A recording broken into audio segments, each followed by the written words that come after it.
Bonjour et bienvenue au SAV de la QVT, la première émission de télévisio qui parle de QVT et rien que de QVT.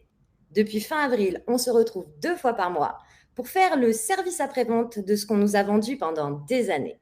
Des croyances erronées sur le monde du travail et de la QVT bullshit. Alors ensemble, on va essayer de mieux comprendre ce qui fabrique le bien-être au travail et faire souffler un vent plus optimiste et plus positif. On va redonner de la valeur à la QVT et honorer le vécu des travailleurs. En fait, on est un peu des colibris de la vraie QVT. C'est notre façon à nous de contribuer à l'intérêt général. J'ai le bonheur aujourd'hui de représenter Wunjo. Nous sommes un cabinet conseil et un organisme de formation spécialisé en QVT. Notre entreprise va bientôt avoir 20 ans. Nous sommes une entreprise de l'économie à impact, une entreprise d'utilité sociale qui appartient à la belle et grande famille qu'est l'économie sociale et solidaire. Nous existons pour humaniser la vie au travail et faciliter les coopérations professionnelles. Notre boîte a une personnalité un peu atypique. L'ensemble de notre équipe est profondément militante, joyeuse et généreuse. Et c'est un vrai bonheur pour moi aujourd'hui de vous faire rentrer un petit peu chez nous et de vous présenter et d'accueillir notre invitée d'aujourd'hui, Isabelle Breil. Isabelle est engagée pour la transformation du monde du travail. Elle est coach professionnelle. Elle contribue à l'épanouissement et au déploiement professionnel des individus et des équipes. Et elle a une sensibilité toute particulière à la santé mentale. Alors, aujourd'hui, elle est invitée à parler d'un sujet qui divise patronat et salariat. Et on croit chez Wunjo qu'il est grand temps de réconcilier les différentes parties. Parce qu'on peut continuer bien longtemps à envoyer cette chaude, c'est pas ça qui va faire arranger les choses. Et nous, chez Wunjo, on aime bien que les sujets qui ont un fort impact puissent avancer. Alors, aujourd'hui, on va discuter de la QVT et des zones de responsabilité. La QVT est-elle la responsabilité seule de l'entreprise? Quel est le rôle de chaque travailleur, de chaque travailleuse en matière de QVT? Et les managers dans tout ça? Isabelle va nous livrer son point de vue, qui n'engage qu'elle, enfin, un petit peu tout Wunjo quand même. Alors, au programme, 35 minutes d'échange avec notre invité. N'hésitez pas à laisser vos questions, vos remarques dans le chat qui apparaît sur la droite de votre écran avec le picto de la petite bulle sur un fond violet. Marco sera votre porte-parole tout au long de notre émission. L'émission est en live enregistré et donc vous recevrez le replay de la part directement de Webikeo à l'issue de notre émission. Allez, c'est parti!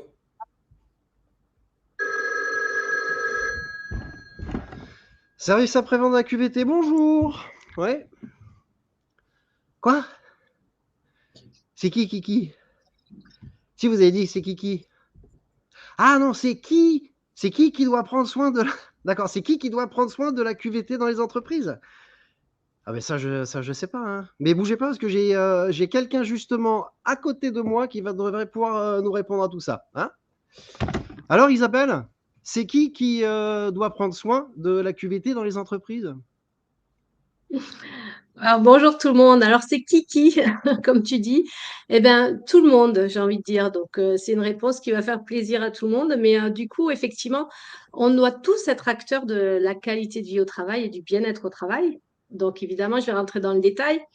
En premier lieu, évidemment, c'est l'entreprise, puisque l'entreprise a des obligations juridiques et morales pour assurer la sécurité et protéger la santé physique et mentale des travailleurs. Donc, c'est-à-dire qu'elle peut mettre en place des actions, elle doit même mettre en place des actions de prévention, des actions d'information, de formation et d'une organisation pour les employés quand c'est possible. Donc, par rapport à tout ça, elle peut mettre en place des actions sur l'environnement de travail qui doit être plutôt sain et sécurisant. Donc, ça peut être en matière de matériaux, de matériel, etc., ou l'environnement de travail. Elle peut contribuer aussi aux relations saines et authentiques et positives, parce que beaucoup de gens sont très sensibles à ça pour aller travailler. Elle doit prendre en compte le contenu du travail lui-même et l'organisation. Elle peut aussi développer le personnel. Donc, il y a un écho, non? Elle doit déployer le développement professionnel de ses salariés en mettant en place des formations, en encourageant des initiatives, en étant juste et équitable dans la mesure du possible. Elle doit établir une communication saine et transparente. Elle peut faire des actions sur la prévention et sur la conciliation de la vie professionnelle et personnelle. Il y a plein de choses à mettre en place, comme ne pas envoyer des mails à minuit.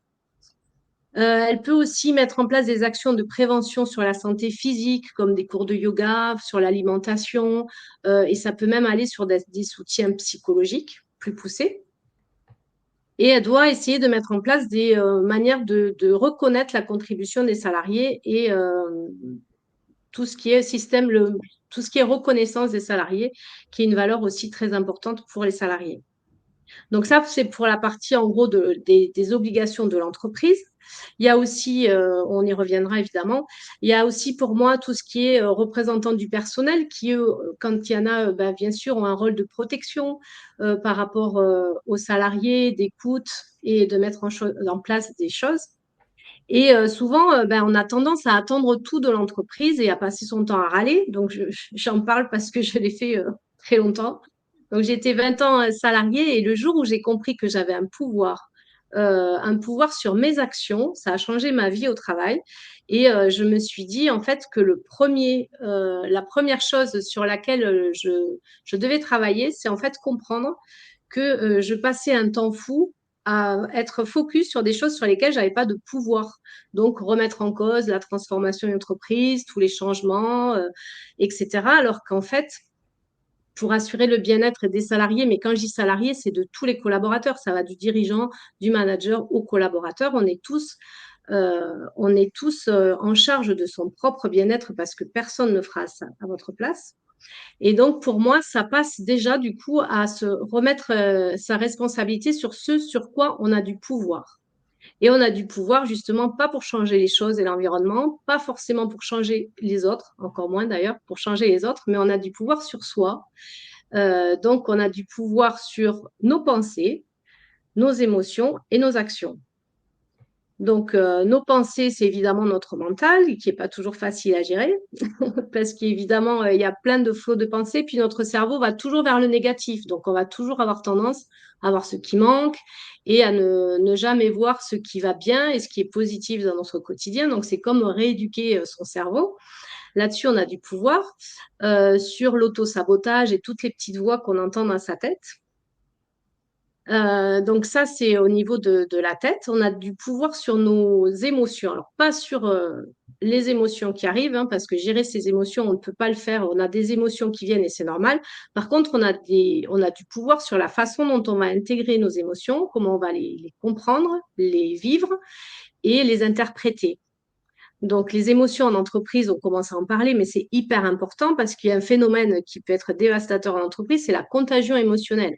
Donc, il suffit qu'il y ait une personne qui soit pas bien dans son travail pour vous contagionner, j'allais dire, mais non, ça n'existe pas, pour contaminer tous ses collègues.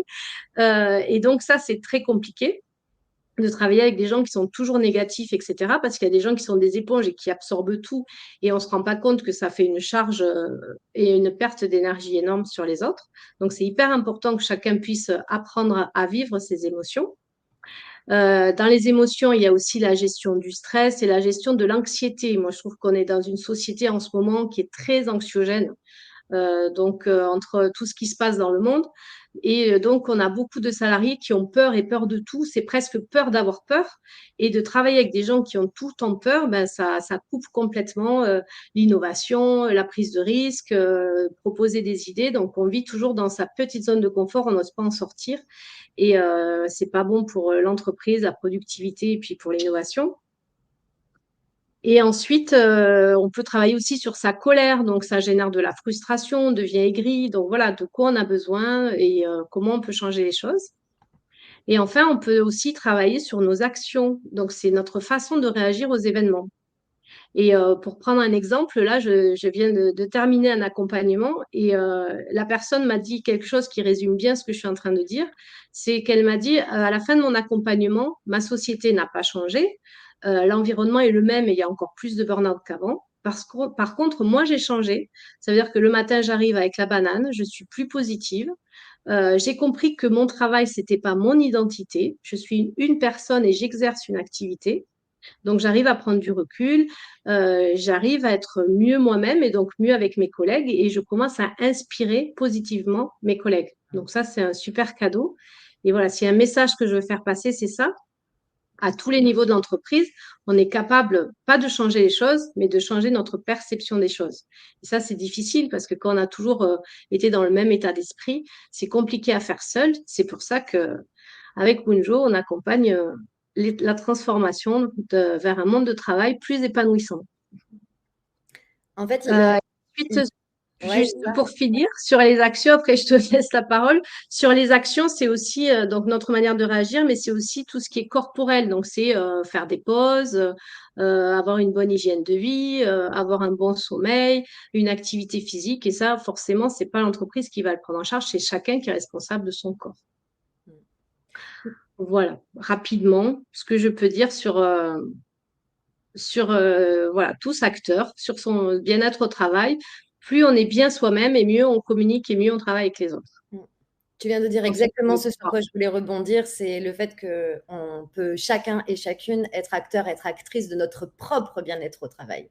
C'est ça l'idée de l'empowerment. Je reprends mon pouvoir d'agir et j'arrête de déporter à l'extérieur la responsabilité de ce qui se passe à l'intérieur pour moi et de mon hygiène de vie de manière plus globale. Par Oui, contre, il y a un point sur lequel je ne suis pas tout à fait en accord avec toi, où j'amène vas-y. de la contradiction. Quand tu dis, en fait, l'extérieur je n'ai pas de pouvoir sur l'extérieur. J'ai du pouvoir sur moi, j'ai pas de pouvoir sur l'extérieur. Si on part du principe que l'extérieur a du pouvoir sur nous, c'est-à-dire tout dans notre environnement de travail, nos collaborateurs, la façon dont l'entreprise est managée, les règles de travail, l'organisation de travail. Si tout notre environnement a un impact sur la façon dont nous, on vit le travail, alors pourquoi est-ce que nous, on n'aurait pas un impact sur cet environnement de travail? En fait, c'est en changeant nous-mêmes qu'on va changer les choses à l'extérieur. Mais ce que je veux dire par là, c'est on n'est pas, on n'a pas de pouvoir sur les choses qui arrivent dans la vie, en fait. Et là-dessus, justement, on devrait être éduqué à se dire, ben, on n'a pas justement de ce pouvoir parce qu'on a tellement envie de contrôler les choses et de les maîtriser on est éduqué comme ça, il faut tout contrôler, tout prévoir, etc. Et du coup, à la moindre tempête, on s'écroule un petit peu parce que on n'avait pas prévu ce scénario. Souvent, les gens anxieux, ils imaginent tous les scénarios possibles et imaginables, mais ça n'arrive jamais. C'est jamais la même chose qui va arriver. Donc, en fait, c'est comme se construire une sécurité intérieure, en fait. Plus on sera solide sur ses pieds et moins on s'écroulera face aux changements de la vie. Et aujourd'hui, on voit tellement que la vie nous amène des changements à tous les niveaux qu'on peut rien prévoir. La crise du Covid, ça a été quelque chose que personne ne pouvait prévoir, etc. Donc, on doit s'adapter, pas se suradapter, attention, s'adapter parce que suradaptation peut être dangereuse aussi. Mais en tout cas, pour moi, c'est comme un arbre en fait. On doit avoir un tronc solide avec des racines profondes et tenir debout pour être apte à prendre toutes les tempêtes, etc. Les branches bougent, on continue de progresser, mais on reste bien solide sur ses pieds et on ne s'écroule pas. Pour moi, c'est ça de travailler son bien-être. Et quel est Service après-vente à QVT, bonjour. Oui. Ah oui, changer notre perception des choses qui arrivent dans notre vie, c'est bien, non? Isabelle, qu'est-ce que tu en penses? C'est une question de changer la perception. Pour moi, c'est une clé. Oui, c'est toujours facile souvent comme tu disais, Manu, de se dire c'est la faute de l'autre et c'est vrai dans la vie de tous les jours. Hein. C'est la faute de mon mari, de mes enfants, du gouvernement, etc. Et en fait, ça crée, ça génère de la colère. Alors, je dis pas qu'il faut être d'accord sur tout. Bien évidemment, il faut avoir des convictions et se battre pour. Mais en tout cas, c'est important de. J'ai perdu la question. Je suis partie ailleurs, je crois. Non? Changer notre perception des choses qui arrivent dans Oui, notre vie, non? Oui. c'est ça. Merci. Et du coup, de prendre du recul, de se mettre un peu en position méta et de se dire, mais en fait, comment j'observe la situation, c'est de changer sa perception de voir les choses. C'est super difficile à faire, évidemment, sinon on ferait tous ça. Mais très souvent, c'est un peu se mettre à la place de l'autre et se dire, bah, lui aussi, il a des contraintes, lui aussi, il a peut-être des problèmes personnels, etc. C'est agrandir un peu son champ de vision. Ouais, et ce que tu dis, c'est valable autant pour les salariés que pour les managers ou que pour les dirigeants. Tout le monde, bien sûr. Parce qu'il n'y a pas de guéguerre entre, en tout cas sur la qualité de vie au travail, entre les patrons et les salariés. Parce qu'un manager peut être autant seul, avoir des problèmes chez lui, avoir des problèmes d'émotionnel. Souvent, il est pris entre les objectifs de la direction et envie de prendre soin de son équipe. Donc, il est entre le cul entre deux chaises, on va dire ça comme ça. Donc, lui aussi, il a vraiment besoin de prendre soin de sa santé mentale, émotionnelle et physique. Tous. Ça n'arrête pas, ça n'arrête pas. Oui, allô, SAV de la QVT, bonjour. Oui, le pouvoir extérieur, oui, on en a parlé. Oui. Ah ben oui, la contagion émotionnelle positive, c'est bien, non? C'est bien, non, la contagion émotionnelle positive? Ben, j'invite tout le monde à le tester parce qu'on est plus souvent en train surtout dans les entreprises, moi je l'ai vécu et moi aussi j'ai râlé, etc. Donc du coup, c'est très compliqué en fait quand il y a un problème ou un changement dans l'entreprise d'aller à toutes les pauses café, d'entendre parler que de ça, etc. C'est vraiment, ça prend, enfin, pour les gens sensibles en tout cas, c'est très, très énergivore. Et du coup, on absorbe tout et ça crée vraiment des difficultés pour travailler sereinement. Donc, effectivement, des fois, juste d'arriver à couper et de dire, bon, OK, on en a déjà parlé, ben, parlons d'autre chose, ou essayer de fuir des fois des personnes qui sont trop toxiques et pour pas parce que plus vous allez leur répondre et plus ils vont trouver du public pour continuer à parler, parler, parler. Mais du coup, on fait pas avancer les choses. Donc, on peut faire un constat, mais après, on se dit, ben, qu'est-ce qu'on fait de ça? Et comment on fait quand on a un manager ou un dirigeant, un membre de la direction qui, lui, ne nous envoie pas de la contagion émotionnelle positive? C'est une très bonne question. Bah, du coup, c'est ce que je disais aussi, c'est arriver à le regarder d'un œil différent. Et du coup, moi, je suis toujours pour la communication non violente, d'exprimer ce que je ressens, sans l'accuser vraiment, mais de dire que voilà, cette émotion qui, en tout cas, des fois, c'est du stress qui peut transmettre, etc., que c'est contre-productif pour les équipes.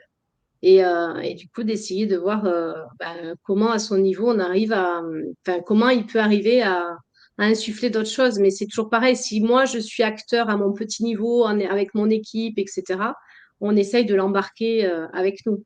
Mmh. Parce que sur le terrain, on voit, oh là là, mais ça Ça n'arrête n'arrête pas, ça n'arrête pas. Oui, SAV de la QVT, bonjour. Bonjour Sabrina. Oui. Comment faire face à un collègue ou un collaborateur qui est en situation de mal-être ou dans le déni? Ben écoutez, on va vous donner une réponse à tout ça, Sabrina. Qu'est-ce qu'on peut lui donner à Sabrina comme réponse? Ben, ça, c'est super, super chouette comme question parce qu'effectivement, on a Ah, je parlé le rappelle, je de lui dis. l'entreprise. Je- Tu peux lui dire.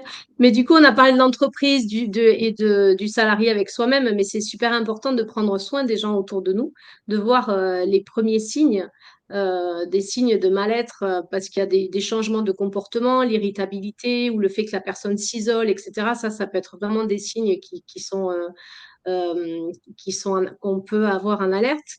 Et du coup, c'est toujours pareil, c'est essayer de discuter avec elle, mais surtout dans les entreprises, vous avez des organisations où vous pouvez faire appel à une infirmière, un médecin du travail, etc., pour avoir des conseils sur comment accompagner ces personnes-là et ne pas les laisser dans la solitude.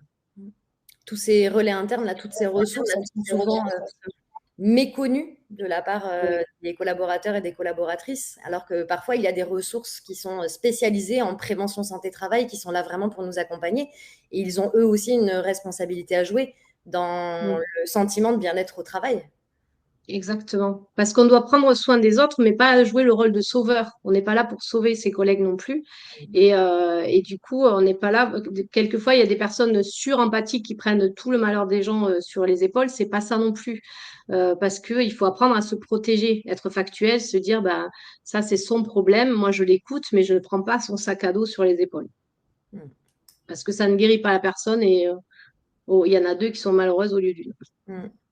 Et de ton expérience, Service Tu après-vente de peux la pas QVT, parler, Manu. bonjour. Bonjour Michel. Oui? Ah oui. Et la QVT en industrie alors, hein, là nous voilà bien. Alors ce serait quoi les clés de la réussite pour les personnes en poste? Je pose la question. Dans l'industrie, c'est quoi les clés de la réussite de la QVT en industrie? Alors, c'est-à-dire en industrie, quelle est la différence Apparemment, c'est quelqu'un qui veut de- avoir des informations dans le domaine de l'industrie. on peut Et faire une pas, réponse prévention santé travail, hein, Lisa. On peut peut-être tout simplement quelque part se réfugier derrière le fait que la qualité de vie au travail est directement connectée au dispositif de prévention santé travail et que dans l'industrie, comme d'ailleurs dans le bâtiment ou dans certains secteurs où on est particulièrement exposé au système de cadence, qu'on travaille avec des machines où il y a un volume de collaborateurs plus important, donc des organisations qui doivent se mettre en place avec parfois du lean management, avec tout ce que ça peut embarquer. Les démarches de prévention santé-travail visent à diagnostiquer les situations qui exposent les collaborateurs et les collaboratrices à des risques, donc les diagnostiquer, évaluer leur niveau de dangerosité et avec derrière un plan de prévention des risques qui permet d'adapter l'outil de travail à l'humain et non pas l'inverse, et de mettre en place donc des actions à la fois sur le volet de la prévention physique et de la prévention psychosociale. Donc, je pense que peut-être que notre invité, il travaille dans l'industrie et donc, du coup, il voit le prisme de son univers métier qui dans les conditions de travail, alors. Ouais. voilà, peut-être dans les conditions de travail. Après, on a souvent, nous, des questions. Je travaille pour l'État, je suis fonction publique. Quelles sont les spécificités pour la fonction publique? Et presque, on a un peu les mêmes regards excusez-moi. interrogatifs. C'est allô? Oui.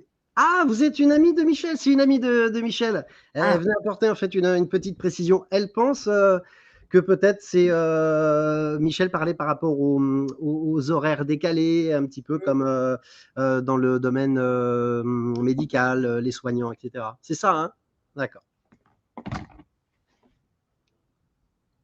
Oui, oui, même dans le milieu médical, c'est compliqué parce qu'effectivement, il y a des choses là où on ne peut pas agir. Voilà, c'est sur le nombre de recrutements, le manque de personnel, etc. Ça, c'est très compliqué.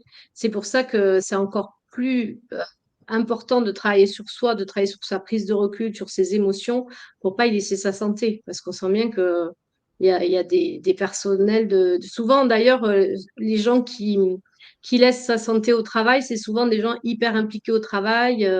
C'est jamais des feignants qui vont avoir un burn-out, hein. Donc, du coup, c'est hyper important de voir son rapport au travail et d'arriver à avoir un bel équilibre de vie.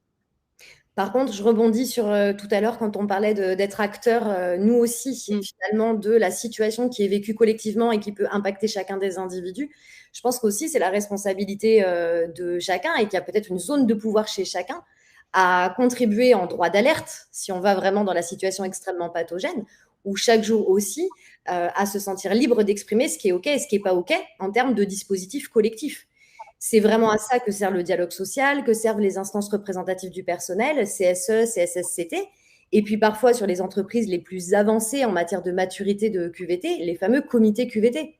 Si on diagnostique dans une entreprise qui a une grosse difficulté liée aux horaires de travail et que ce décalage-là rend la vie au travail extrêmement dure à vivre pour certaines personnes, eh ben, ça veut dire qu'il y a des réaménagements RH et peut-être des nouvelles choses à négocier dans le cadre du dialogue social pour faire en sorte que le problème soit moins complexe.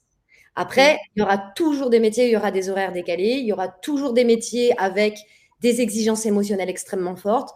Il y aura toujours des métiers où à 40 ans, eh ben, on a le dos en vrac parce que c'est le métier en tant que tel en fait qui suppose ça. C'est ça. Il y a plein de métiers qui ont des contraintes qui sont inhérentes à leur exercice. Et après, charge aux travailleurs et aux travailleuses de l'accepter ou de ne pas l'accepter en âme et en conscience. Et on le voit aujourd'hui, les employeurs, ils ont énormément de difficultés à recruter sur des postes qui ne sont pas attractifs d'un point de vue conciliation vie pro, vie perso, ou sur des postes où on sait que par défaut, on vient embarquer une souffrance obligatoire. Exactement. Service après-vente à QVT, bonjour. Oui. Ah, ça, c'est une bonne question. Je vais la poser tout de suite. Alors, est-ce que les dirigeants ou les managers ne devraient pas être formés en PSSM? C'est Si, quoi même déjà tout le monde PSSM? pourrait être. C'est la formation de premier secours en santé mentale. C'est une formation qui est extrêmement intéressante et accessible aujourd'hui à tout le monde, à toute fonction dans l'entreprise, peu importe. C'est une démarche qui peut être volontaire et individuelle, ou alors ça peut être organisé au niveau de l'entreprise en intra, et qui permet, c'est un format court, hein, en 2 jours, d'obtenir les clés permettant de détecter les signaux de mal-être psychologique et d'adopter les attitudes les plus justes pour accueillir la personne qui est en situation de souffrance au travail et l'orienter vers les meilleurs relais et les meilleures ressources internes ou externes de l'entreprise. Alors, c'est une formation de 2 jours. Encore une fois, ça ne forme pas des spécialistes de la prévention, mais ça permet de donner des billes et quelque part de récupérer un niveau d'éducation et de culture humaine, quelque part, qu'on n'a pas dans le monde du travail parce qu'on ne nous a pas appris à l'école. Les différents troubles psychiques, comment se comporter face à quelqu'un qui ne va pas bien, accueillir des pleurs, de la colère, un peu ce que tu expliquais tout à l'heure, Isa. Donc, il faut vraiment entendre que c'est extrêmement chouette comme formation, mais après, c'est un préambule qui ne résout pas tous les problèmes non plus. Hein. On ne peut pas non plus faire croire à l'éléphant rose. Ouais, là-dessus, je voudrais rebondir parce que hier, j'ai rencontré. Ah, non, vas-y. C'est un petit peu la folie au standard. Mais peut-être que tu vas pouvoir rebondir sur ça, Isabelle. Service après-vente à QVT, bonjour. Oui. Ah, très très bonne question. Est-ce que c'est accessible à tous, cette formation PSSM? La réponse est oui, tout à fait. À quiconque a envie d'y aller, en tout cas. Parce que aller en formation PSSM, parce que mon manager m'a dit, tiens, ça serait bien qu'on ait une sentinelle dans l'équipe, quelqu'un qui soit capable de voir les problèmes pour pouvoir m'en faire du reporting. Bon, l'intention de départ, elle peut paraître noble, mais elle ne l'est pas forcément. Et si la personne y va forcée et contraint avec aucune appétence pour la compréhension de l'humain, ça ne sera pas efficace. Et Isabelle, tu voulais rebondir avant que le téléphone ne sonne encore. Oui, je décroche. Hein. Je voulais rebondir sur les formations, parce que quelquefois j'entends, ah oui, notre boîte, elle a pas mal de choses sur les QVT, des formations, on peut y assister ou pas, etc. Et en fait, voilà, il y a une démarche quand même volontaire et qui devrait presque être obligatoire, entre guillemets, parce que les formations qu'on dispense, c'est pas justement des connaissances, c'est vraiment intégrer les choses pour changer le quotidien. C'est pas juste suivre une formation pour se dire, ah ben voilà, oui, je sais ce qu'il faut faire. C'est vraiment qu'est-ce que tu mets en place au quotidien pour changer les choses. Ce que je trouve aussi intéressant avec cette question sur la formation PSSM, c'est d'aborder tout l'intérêt que représentent les formations dans le monde du travail. On peut considérer que la formation, c'est un outil de fidélisation, de motivation, d'accélération de la performance, sous-entendu opérationnelle et économique de chacun, donc du collectif. On peut aussi regarder la formation de manière différente. Encore une fois, on a toutes et tous des grandes carences éducatives sur la capacité à prendre soin de nous-mêmes et à prendre soin des autres. Parfois, on se croit très altruiste, mais on va mettre, tu en parlais tout à l'heure, notre cape de sauveur et aller attraper les problèmes des autres et les prendre pour nous. Et on a du mal à savoir quelles sont les attitudes les plus justes quelque part. Et en fait, les formations qui sont parfois sur des formats très, très courts, qu'on a tendance à appeler des sensibilisations, nous, chez Wunjo, on appelle ça des causeries, des espaces de discussion pour parler de sujets transverses du travail.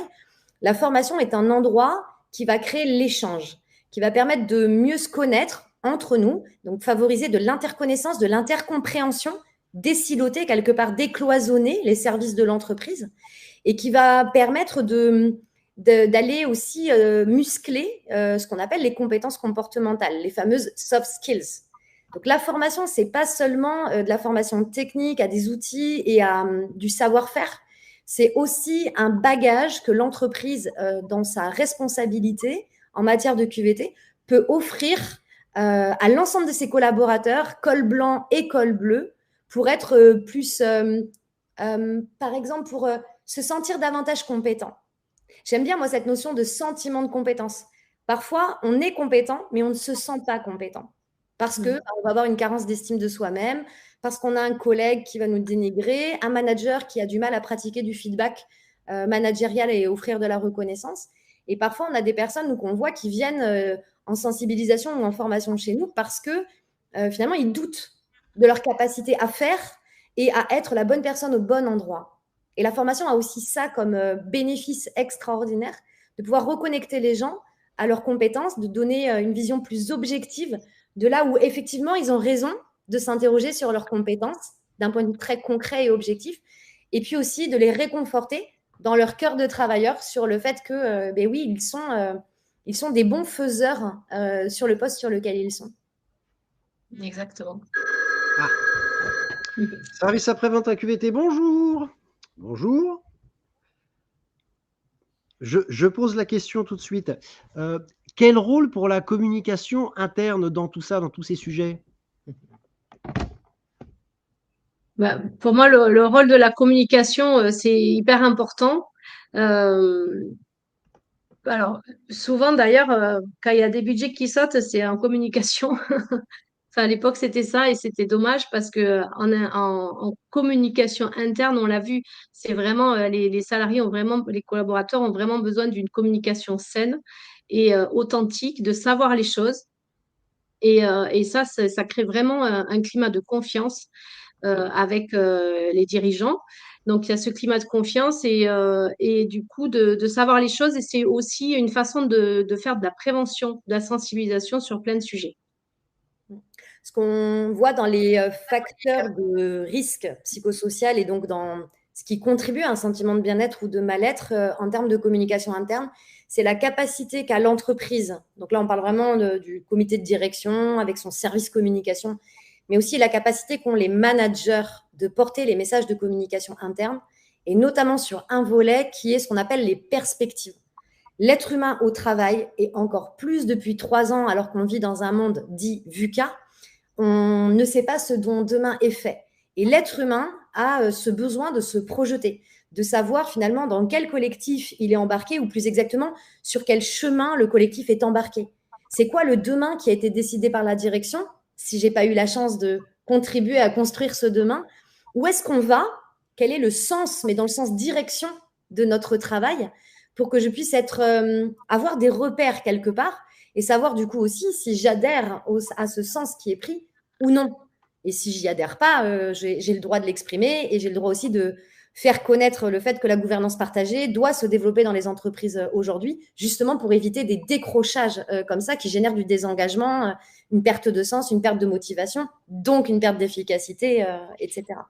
Mais en com interne, je crois que le message de la perspective, des projets, de la stratégie, de la vision que porte l'entreprise, c'est hyper important pour nourrir une forme de sécurité intérieure, psychologique chez les travailleurs. C'est ça. Et sinon, ça crée vraiment l'inverse, hein. Ça crée des rumeurs, ça crée du malaise, de la peur, de la non-confiance. Et travailler pour un dirigeant en qui on n'a pas confiance, c'est compliqué. T'as vu, on laisse un grand blanc parce qu'on attend Ouais, on est tellement habitué à avoir des questions. Marco, il n'y en a plus. Il suffit de demander et le téléphone sonne. Service après-vente à QVT, bonjour. Monde VUCA, VUCA, VUSA. VUCA? On ne comprend pas la question, madame. Joël, est-ce que vous pouvez nous donner un petit peu plus d'informations par rapport à tout ça, par rapport à cette question? Sa définition. Merci beaucoup. Monde VUCA ou VUSA? VUCA, VUCA, VUSA, on ne sait pas. On dit que le monde, il est VUCA, c'est une expression qui est sortie il y a quelques années pour décrire que le monde, il est volatile, donc il est volatile, il est incertain, il est complexe et il est ambigu. C'est un acronyme pour raconter l'environnement en fait sociétal et mondial dans lequel on vit, où on n'a plus justement de repères, on a des difficultés à se projeter, tout bouge très très vite, les choses ne se simplifient pas du tout, au contraire, elles se complexifient. Il y a des ambiguïtés qui viennent s'inviter Les ambiguïtés, on les voit beaucoup dans le monde du travail autour des injonctions paradoxales, où parfois on nous demande de produire plus ou de produire mieux, alors qu'on n'a pas forcément les moyens nécessaires et suffisants pour le faire, que ce soit des moyens internes ou des moyens externes, encore une fois. Et donc, ces injonctions paradoxales créent de la qualité de travail empêchée. Il y a des excellentes conférences et bouquins de Yves Clos sur ce sujet, si ça vous intéresse. Et puis après, il y a toute la dimension plutôt volatile la difficulté de fidélité, en fait, globale. Fidélité des clients, fidélité des fournisseurs, fidélité des partenaires bancaires et institutionnels et fidélité des travailleurs et des travailleuses. Aujourd'hui, sur le marché de l'emploi, le rapport de force s'est littéralement inversé. Aujourd'hui, l'employeur n'est plus tout puissant, proposant 3 bouts d'emploi à 300 personnes qui meurent de faim et qui ne rêvent que d'une seule chose, c'est de rentrer dans l'entreprise. Aujourd'hui, on est complètement sur le rapport inverse. Donc, on vit une période qui est absolument inédite, Changeante. qui est extrêmement changeante, complexe, et en même temps qui est hyper passionnante parce qu'elle nous offre l'opportunité de rabattre les cartes du monde du travail, de notre rapport au travail, rééquilibrer les rapports de pouvoir, justement, alors dans le monde du travail, entre patronat et salariat, par exemple, et arrêter de se battre les uns contre les autres, mais à un moment donné, mettre balle au fond et se dire, voilà, on a une mission commune, l'entreprise, elle a une raison d'être, on y adhère, on a envie d'œuvrer et de réaliser notre métier au service d'une action commune qui nous dépasse, qu'on ne pourrait pas faire tout seul. Et comment on fait pour y aller tous ensemble de la manière qui soit la plus respectueuse pour l'humain et évidemment non seulement pour la santé des humains, mais aussi pour la santé de l'entreprise, qui est cette personne morale qui nous fait vivre puisqu'elle nous donne nos salaires, qui doit être rentable, sinon elle n'aura pas les moyens de se développer, de prendre soin encore mieux de moi. Donc, il y a vraiment cet équilibre entre l'individu et le collectif, entre le patronat et le salariat, qui est en train d'être injecté dans nos environnements. Et on le voit bien, hein, il y a des résistances à tous les étages. C'est hyper compliqué de lâcher la chose. Et les nouvelles générations, elles viennent nous bousculer complètement sur ça. Nous ferons changer les choses, effectivement. Mais c'est pour ça qu'aujourd'hui, on peut… Bonjour. Oui, bonjour Ophélie. D'accord, très bien. Je pose la question. Hein. On est là pour ça. Merci Ophélie. Alors Ophélie, elle voudrait savoir comment remonter quelqu'un qui fait un burn-out. Ah, ça tombe bien, Isa est spécialisée en burn-out. Alors, déjà, c'est pas son rôle de remonter la personne qui est en burn-out. C'est ce qu'on a dit tout à l'heure. C'est vraiment être présente, être à l'écoute. Être à l'écoute, ça veut pas dire donner des solutions. C'est surtout mais d'être là, d'être présent et de pouvoir justement la réorienter vers des relais internes ou externes. Mais c'est surtout pas à la personne à la prendre en charge.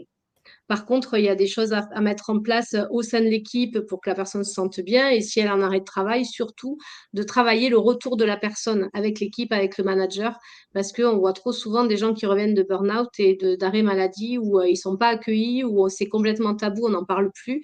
Et ça, c'est vraiment dommageable parce que c'est une façon de prévenir aussi l'équipe parce que le burn-out, c'est pas que parce que la personne est faible, etc., comme on peut l'entendre.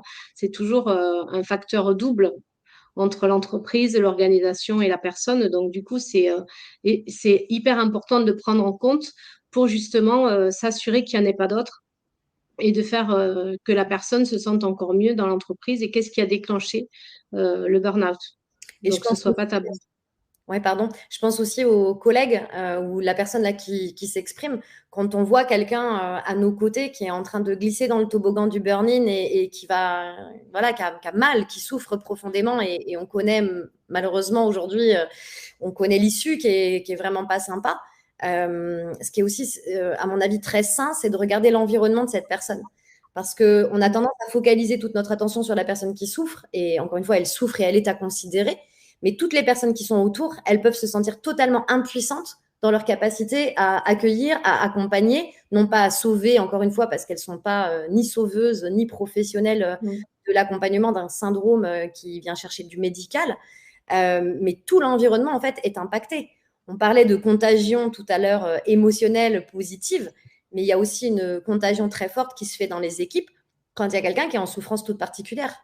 au-delà du fait que humainement, c'est très compliqué de chaque jour être aux côtés de quelqu'un qui ne va pas bien, parce que ça nous renvoie beaucoup de choses. Sur l'aspect très opérationnel, la personne qui ne va pas bien, elle est aussi en perte de performance et d'efficacité sur son travail. Donc elle est en train de s'enfoncer sur son estime d'elle-même, sur son sentiment de compétence, et concrètement, elle est de moins en moins efficace.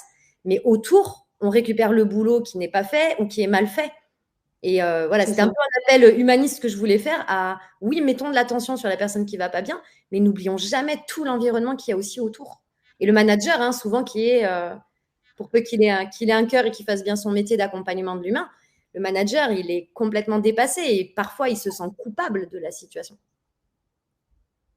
Et c'est pour ça que le travail de prévention est hyper important parce qu'aujourd'hui, on en parle beaucoup, mais agir en mode pompier, c'est toujours moins efficace qu'agir en prévention parce qu'on peut tous être candidats au burn-out et connaître les signes pour pas être dans le déni, c'est hyper important. Comme on arrive presque à la fin de notre interview, de cet échange, Isa, je voulais juste faire un panorama global des zones de responsabilité qu'on a évoquées à l'occasion de ce SAV. À la question qui est responsable de la QVT, la première réponse que tu donnes, c'est l'entreprise. Oui, l'employeur, par sa responsabilité légale, par sa responsabilité morale, par sa responsabilité de la mise en place de dispositifs à l'échelon collectif.